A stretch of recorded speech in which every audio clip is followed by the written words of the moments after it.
इसने बना लिया है। दूसरा स्टॉक दिग्गजों में देखें तो है मारुति, जहां पर आज हम देख रहे हैं अब तक नया हाई बना है 6,800 का लेवल पहली बार इनफैक्ट मारुति ने पार किया है। तो ये दो स्टॉक्स जो नए हाई बनाते हुए, इनके अलावा मदद मिल रही है आज टाटा स्टील से जो करीब 4% ऊपर है, हिंडाल्को और डॉक्टर रेड्डीज भी। डॉक्टर रेड्डीज के लगता है कि फाइनली यहां पर निचले स्तरों से खरीदारी लौटी है। जी हाँ, जबरदस्त तेजी बनती हुई प्रदीप डॉक्टर रेड्डीज में। साथ ही टाटा स्टील भी देखिए कल नतीजे आने वाले, और उससे पहले हमने देखा है काफी स्ट्रॉन्ग मोमेंटम इस काउंटर ने पकड़ा है। लगभग 4% का उछाल इस स्टॉक में बनता दिखाई दे रहा है। लेकिन आज पूरा जोश छोटे मझौले कंपनियों में भी देखा गया है। इस बीच आप देखिए कौन से स्टॉक्स में अच्छी तेजी की पोजीशंस बनती दिखाई दे रही हैं। वैस्कॉन इंजीनियरिंग ये सुबह से एक्टिव है, काउंटर 7% का उछाल। आईटीडीसी में 6% से ज्यादा की तेजी बनती हुई। सिटी यूनियन बैंक में हम देख रहे हैं एक अच्छा मूव आया है। साउथ इंडियन बैंक में हमने देखा था नतीजों से पहले एक अच्छी रिकवरी आती हुई जरूर दिखाई दी थी, लेकिन एक यू टर्न लिया है स्टॉक ने। कुछ फाइन प्रिंट पढ़कर बाजार ने यहाँ पर इसे डंप करना शुरू किया है। साउथ इंडियन बैंक अब 4% की गिरावट पर इस समय ट्रेड करता हुआ साफ दिखाई दे रहा है। दूसरे कुछ काउंटर्स हैं जहां पर हमने देखा है सेल साइड की पोजीशंस देखने को मिल रही हैं, यानी कि भले ही मिड कैप इंडेक्स में अच्छी तेजी बनती हुई दिखाई दे रही हो, सुजलॉन जैसे काउंटर्स हैं, आईटीडी सीमेंटेशन जैसे स्टॉक्स है जहां पर मुनाफा वसूली का भार देखने को मिल रहा है। एसएच केलकर के नतीजे आए, लेकिन बाजार में काफी बिल्टअप देखने को मिला था इस उम्मीद में कि कंपनी बायबैक करेगी, और वो नहीं करने का निर्णय लिया है, तो स्टॉक करीब 6-7% टूटा है। तो ऐसे कुछ स्टॉक्स हैं जहां पर हमने देखा है ऊपरी लेवल से कुछ मुनाफा वसूली बनती हुई दिखाई जरूर दी है। ये मिड कैप का एक्शन है। लेकिन प्रदीप, बैंक निफ्टी एक बार फिर आउट परफॉर्म करता हुआ 22,804 पर।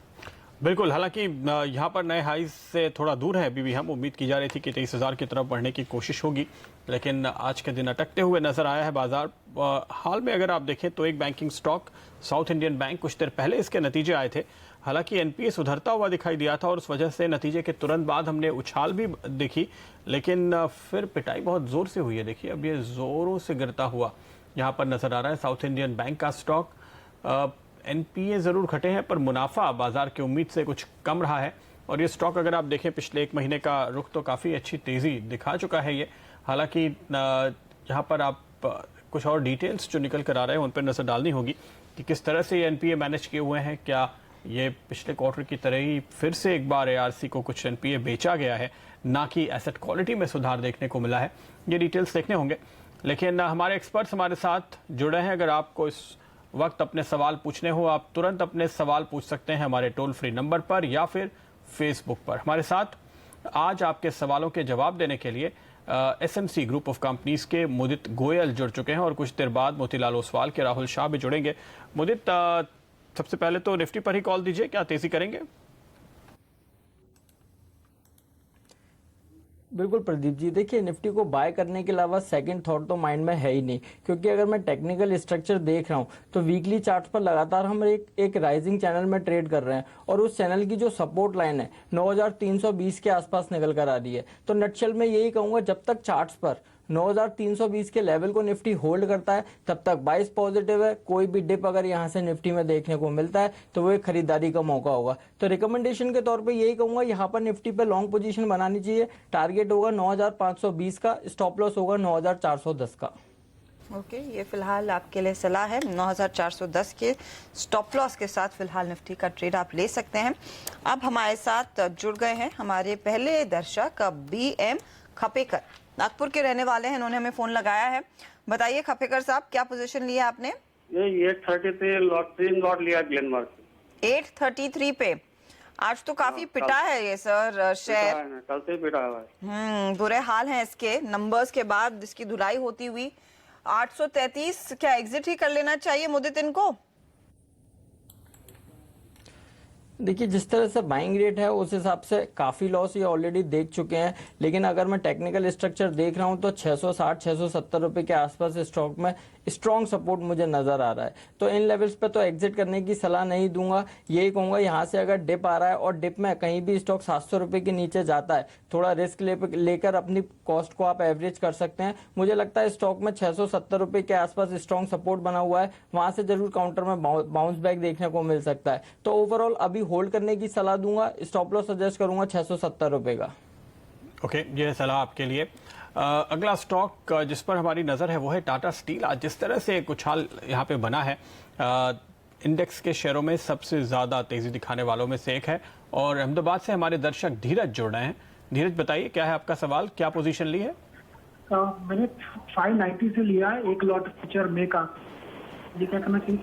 590 पे एंट्री है आपकी, एक लॉट आपने ले रखा है, फ्यूचर्स की ये पोजीशन है। मुझे क्या सलाह देंगे आप इन्हें? देखिए, यही सलाह दूंगा कि जिस तरह का स्ट्रक्चर है, स्ट्रक्चर में जो स्टॉक में ईयरली हाई बनाता करीब 505 रुपए का, और वहां से लगातार स्टॉक में सिंगल डाउन स्विंग में अच्छी करेक्शन देखने को मिली, और करेक्शन में स्टॉक 430 रुपए के आसपास सपोर्ट बनाता हुआ नजर आया। सबसे इंपॉर्टेंट चीज ये कहूंगा, 430 रुपए के आसपास स्टॉक में 200 डैमा बना हुआ है, और वहीं से स्टॉक में रिकवरी देखने को मिली है। जिस तरह के अभी स्ट्रक्चर बने हुए हैं, मुझे लग रहा है यहाँ से स्टॉक में करीब 480 और 490 तक के अपसाइड मूव देखने को मिल सकते हैं। तो किसी के पास भी पोजीशन है, होल्ड करके चल सकते हैं, नया निवेश कर सकते हैं। स्टॉप लॉस सजेस्ट करूंगा 435 रुपए का। ओके, 435 का स्टॉप लॉस लगाइए और होल्ड कीजिए, या नया ट्रेड भी आप ले सकते हैं। कल नंबर्स आने वाले हैं, आगे डिटेल में हम बात करेंगे कि क्या पोजीशंस आपकी होनी चाहिए। अब बात करते हैं यहाँ पर जेके टायर की। शॉर्ट टर्म ट्रेड के लिए प्रांजल राज ने पोजीशन ले रखी है 174 रुपए 20 पैसे पर 1000 शेयर लिए हैं। मुदित, आपकी क्या सलाह होगी जेके टायर पर? डेफिनेटली होल्ड करने की सलाह दूंगा। अगर टायर कंपनीज की बात करता हूं तो सारे टायर कंपनीज एमआरएफ, सीएट और जेके टायर सारे काउंटर्स में रिसेंटली ईयरली हाईज लगते हुए देखे हैं। नो डाउट हायर लेवल से जरूर कुछ करेक्शन आया है, लेकिन अभी भी अगर मैं जेके टायर का स्ट्रक्चर देख रहा हूं तो काफी पॉजिटिव बना हुआ है, और मुझे लगता है आने वाले दिनों में इस काउंटर में मैसिव अपसाइड देखने को मिल सकता है। तो यही कहूंगा, आज का स्टॉप लॉस करीब 162 रुपए के स्टॉप लॉस के साथ होल्ड करने की सलाह दूंगा। साथ ही साथ ये भी कहूंगा, जैसे इस काउंटर में 175 रुपए का ब्रेकआउट देखने को मिलेगा, अपर साइड में स्टॉक 200 रुपए तक की रैली दिखा सकता है। तो ओवरऑल स्ट्रक्चर के हिसाब से होल्ड करने की सलाह दूंगा। स्टॉप लॉस होगा 162 रुपए का। 162 का स्टॉप लॉस लगाइए, आपके लिए यह है सलाह। अगला सवाल एसएच केलकर पे मुदित, आपके लिए सिद्धार्थ आर्या का। ये जानना चाहते हैं, इनके पास 300 शेयर हैं, 300 के भाव पे आज, जैसे कि कुछ देर पहले हर्षिता बता रही थी कि थोड़ी निराशा है कि बायबैक नहीं आया। एसएच केलकर फिलहाल कमजोर होता हुआ दिखाई दिया है, नुकसान है इन्हें करीब 9-10 रुपए के आसपास। क्या राय देंगे?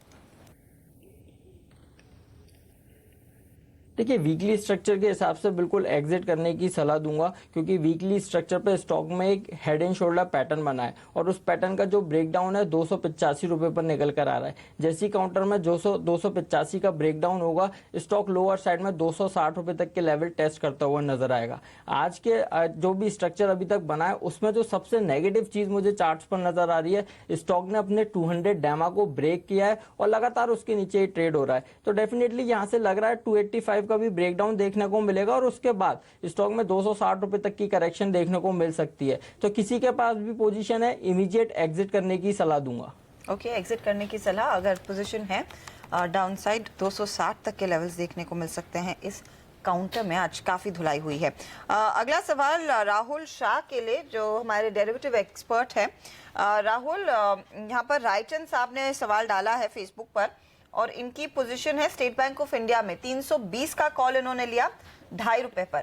अब जानना चाहते हैं यहाँ से आगे का आउटलुक क्या दिख रहा है, बताइए क्या सलाह होगी आपकी? I think overall PSU banks में हमने देखा लास्ट 2 दिनों में अच्छे खासे सेल ऑफ देखने को मिला है। स्टेट बैंक मेरे ख्याल से बरकरार रहा है वो लेवल्स के ऊपर। मुझे लग रहा है स्टेट बैंक का जब तक ये 294 के नीचे नहीं बंद आता है स्पॉट लेवल पे, तब तक मेरे ख्याल से स्टॉक्स में लॉन्ग्स अनवाइंड नहीं करनी चाहिए और बनाए रखनी चाहिए। तो मैं मानता हूँ 320 का कॉल के लिए उन्होंने 294 का स्टॉप लॉस रखी और खड़े रहने की सलाह रहेगी। चलिए, तो होल्ड कीजिए फिलहाल इस ट्रेड को। ऐसे ही कुछ और सवालों के जवाब हम लेकर आएंगे जरूर, लेकिन फिलहाल हमें लेना होगा एक छोटा सा ब्रेक। तो आप बने रहिए सिंधी सी आवाज के साथ।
स्वागत है आपका ब्रेक के बाद एक बार फिर। और अगला सवाल ने इसके पहले आइए चलते हैं सीधे हेग, जहां से हम इस वक्त प्रसारण देख रहे हैं इंटरनेशनल कोर्ट ऑफ जस्टिस में कुलभूषण जाधव मामले का। और आप सुन सकते हैं हरीश साल्वे जो भारत का प्रतिनिधित्व कर रहे हैं और कुलभूषण जाधव को बचाने की कोशिश कर रहे हैं। आइए सुनते हैं क्या है उनकी दलील।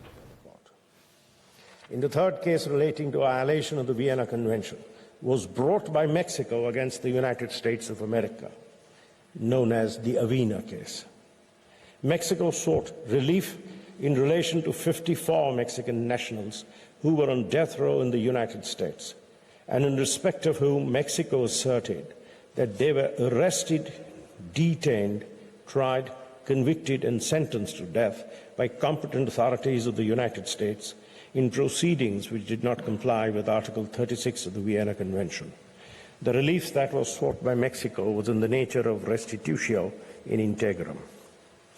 The application was filed by Mexico on 9th of January 2003 for indication of provisional measures, and the apprehension on which these measures were sought was that the three nationals could be executed within the next 6 months, and many others before the end of 2003, and one of them by 14 February 2003. This court said that it, and now I quote, must be concerned to preserve the rights which may subsequently be adjudged by the court to belong either to the applicant or to the respondent, without being obliged at this stage of the proceedings to rule on those rights. The court added that its power to indicate provisional measures is intended, and I quote again, to preserve the rights, respective rights of the parties pending its decision, and presupposes that irreparable prejudice shall not be caused to rights which are the subject of a dispute in judicial proceedings, end of quote, and that provisional measures are indicated, and I quote, pending the final decision of the court on the merits of the case, and are therefore only justified if there is urgency in the sense that the action prejudicial to the rights of either party is likely to be taken before the final decision is given. Harish Salve यहाँ पर अपनी दलीलें पेश करते हुए और साफ तौर पे उन्होंने हवाला दिया पहले के मामलों का, अमेरिका और मेक्सिको के बीच हुए ऐसे ही केस का। और जो खास बात वो कह रहे हैं कि जब तक ये मामला पूरा निपटता नहीं है तब तक हरगिज फांसी की सजा पर अमल नहीं होना चाहिए और उस पर एक स्टे, रोक जारी रहना चाहिए। तो ये फिलहाल मुकदमा चल रहा है अंतर्राष्ट्रीय न्यायालय में और उस पर हम नजरें बनाए रखेंगे। लेकिन अपने दर्शकों के सवालों के जवाब देने का सिलसिला आगे बढ़ाते हैं। अगले दर्शक हमारे साथ फेसबुक पर पॉली मेडिक्योर पे सवाल पूछ रहे हैं अभय शर्मा। मुदित, इनके पास 200 शेयर हैं, 374 की इनकी पोजीशन है। ये कह रहे हैं क्या करें, अब रुकने को तैयार है, इन्हें बहुत बेचने की जल्दबाजी तो नहीं है। देखिए प्रदीप जी, टेक्निकल स्ट्रक्चर देख रहा हूँ तो वीक बना हुआ है। साथ के साथ एक चीज और कहूंगा, ये एक लिक्विड काउंटर है और लिक्विड काउंटर के लिए बहुत मुश्किल होता है हायर लेवल्स होल्ड कर पाना। अगर टेक्निकल स्ट्रक्चर पे 100 डेमा 200 डेमा के नीचे लगातार ये स्टॉक ट्रेड कर रहा है, साथ के साथ चार्ट्स पर लोअर हाइज लोअर लोज, एक डाउनवर्ड स्लोपिंग चैनल में ट्रेड हो रहा है, तो कोई भी ऐसी चीज मुझे चार्ट्स पर नजर नहीं आ रही कि स्टॉक में आने वाले दिनों में, अगर ये 2-3 महीने का भी नजरिया रखते हैं तो इस काउंटर में कुछ बाउंस बैक देखने को मिलेगा। जिस तरह के अभी स्ट्रक्चर बने हुए हैं उसके बेसिस पे इमीडिएट एग्जिट करने की सलाह दूंगा, क्योंकि मुझे लग रहा है आने वाले दिनों में इस काउंटर में 220 और 210 तक की डाउनसाइड भी देखने को मिल सकती है, तो इमीडिएट एग्जिट कीजिए। ओके, इमीडिएट एग्जिट की सलाह यहाँ पर इस शेयर पर आती हुई। राहुल, पीयूष चहल ने पोजीशन ले रखी है साउथ इंडियन बैंक में। इन्होंने 25 रुपए 75 पैसे पर पोजीशन ली और नंबर्स आने के बाद इस स्टॉक में हमने देखा है हैवी ड्यूटी सेल ऑफ आया है। 500 शेयर है इनके हाथ, क्या किया जाए? I think overall mid cap size banks में हमने देखा है कि अभी भी अच्छी खासी तेजी बरकरार बनी रखी है, तो मैं मानता हूं कि अभी भी उन्होंने होल्ड करना चाहिए। अभी भी जो लेवल्स है मेरे ख्याल से वो ब्रेक नहीं किए, जो 20 के लेवल, जो इमीडिएट का जो लेवल है वो टूटा नहीं है, तो मैं होल्ड करने की सलाह दूंगा साउथ इंडियन बैंक का। ओके, यहाँ जो आप तेज गिरावट आते हुए देख रहे हैं, अगर उस पर नजर डालें दरअसल तो उसकी वजह है कि नए एनपीएस जो हुए हैं इनके करीब 1150 करोड़ के हुए हैं और इन्होंने तकरीबन 1200 करोड़ के एनपीएस एआरसीज को बेच दिए। इस वजह से आपको एनपीए बढ़ता हुआ नजर नहीं आ रहा है, लेकिन करीब 500 करोड़ का राइट ऑफ किया गया है। लोन ग्रोथ तो दिखाई दी है, लेकिन ये सारे जो आंकड़े हैं बाजार की नज़र उन्हीं पे है। और ये भी जानकारी दी है बैंक ने कि करीब 550 करोड़ रुपए का डाइवर्जेंस है एनपीए में, यानी वो एनपीए का आंकड़ा जो बैंक ने दिया है और जो आरबीआई को दिखता है उसके बीच में भी फर्क है। यानी आरबीआई को यहाँ पर और 550-600 करोड़ के एनपीए दिखाई दे रहे हैं जो अभी तक बैंक ने जाहिर नहीं किए हैं। तो ये बड़ा झटका यहाँ पर इसी वजह से लगा है। काफ़ी वक्त के बाद साउथ इंडियन बैंक ने तेज़ी दिखाई थी, लेकिन जैसे कि हम देखते हैं ये अक्सर एक ट्रेडिंग बेट ही साबित होता है। यहाँ पर लंबा रुकना थोड़ा खतरनाक ही रहता है और वही आज दिखाई दिया। चलिए वक्त है छोटे से ब्रेक का, लेकिन अगर आपका कोई भी सवाल है हमारे फेसबुक पेज पर तुरंत पोस्ट कीजिए, हम लौटेंगे तुरंत और देंगे आपके सवालों के जवाब।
आप देख रहे हैं ट्रेडर्स हॉटलाइन और रूपा नायर सैनी के सवाल का जवाब ले लेते हैं। इन्होंने अभी पूछा है आईसीआईसीआई बैंक का फ्यूचर लिया है 302 रुपए पर, इंट्राडे के लिहाज से जानना चाहती हैं क्या टारगेट रखे, क्या स्टॉप लॉस रहेगा। मुदित, क्या कॉल है आपका? बहुत अच्छा कॉल है और मैं यहाँ पर होल्ड करने की सलाह दूंगा, क्योंकि अगर मैं स्ट्रक्चर देखता हूँ तो स्ट्रक्चर तो पॉजिटिव है ही है, साथ ही साथ इंट्राडे चार्ट्स पर स्टॉक में एक inverted head and shoulder pattern बना है, उस पैटर्न का ब्रेकआउट भी अभी आया है। तो मुझे लगता है इंट्राडे में करीब 306-307 तक के अपसाइड मूव तो आईसीआईसीआई बैंक में देखने को मिल सकते हैं। तो जिस तरह की पोजीशन है उस हिसाब से होल्ड करने की सलाह दूंगा। स्टॉप लॉस सजेस्ट करूंगा 299 का। 299 के स्टॉप लॉस के साथ होल्ड कीजिए। रूपा, ये आपके लिए सलाह है। अनजान याम का सवाल लेते हैं। यस बैंक 1600 का जून कॉल इन्होंने 14 रुपए 70 पैसे पर लिया, जून की ये पोजीशन है, क्या सलाह होगी आपकी इस पर Rahul? I think yes bank में हमने अच्छे खासे लॉन्ग्स अनवाइंड होते हुए देखे हुए फ्राइडे को, और आज भी वो स्टॉक्स मेरे ख्याल से लैकलस्टर ही रहा है 8% डाउन के बाद। तो मेरा मानना है कि स्टॉक्स में अभी भी तो स्ट्रेंथ नहीं दिखने को मिली है, तो मेरे ख्याल से एग्जिट करने की सलाह रहेगी। और ये 1440 के नीचे जो बंद आता है तो मेरे ख्याल से पुट लेके काम किया जा सकता है 1450 का। इस बीच कोलगेट के नतीजे आ गए हैं, उस पर नजर डाल लेते हैं। एडवर्टाइजिंग एक्सपेंसेस में 24% का उछाल बनता दिखाई दे रहा है। 244 करोड़ के आसपास मेरे ख्याल में कंसोलिडेटेड बेसिस पर एबिटा है इस कंपनी का। वॉल्यूम ग्रोथ में डिक्लाइन देखने को मिला है, महज 3% पर आती भी दिखाई दी है, और वो एक डिसअपॉइंटिंग फैक्टर रह सकता है। कंसोलिडेटेड बेसिस पर जो मुनाफा है, हमारा अनुमान था 157 करोड़ पर यह खड़ा होगा, 142 करोड़ पर इनफैक्ट ये आंकड़ा आता हुआ दिखाई दिया, और वो स्टॉक इस समय 0.5% नीचे। कंसोलिडेटेड बेसिस पर रेवेन्यू भी 1176 करोड़ पर, ये हमारी उम्मीद से थोड़ा सा बेहतर दिखाई दिया है, लेकिन एबिटा और मुनाफे के फ्रंट पर कुछ निराशा हाथ लगती हुई दिखाई दे रही है। 1.5% गवा चुका है ये काउंटर, इस पर आगे हम डिटेल में चर्चा भी करेंगे, लेकिन फिलहाल मुद्दत आपसे लेंगे इजाजत। बहुत बहुत शुक्रिया हमारे लिए समय निकालकर दर्शकों के सवालों के जवाब देने के लिए। लेकिन आगे क्या लॉन्ग करे, क्या शॉर्ट, कोलगेट में क्या पोजीशन होनी चाहिए, सब पर हम चर्चा आगे बढ़ाएंगे। राहुल शर्मा हमारे साथ बने रहेंगे, लेकर आएंगे आखिरी सवाल।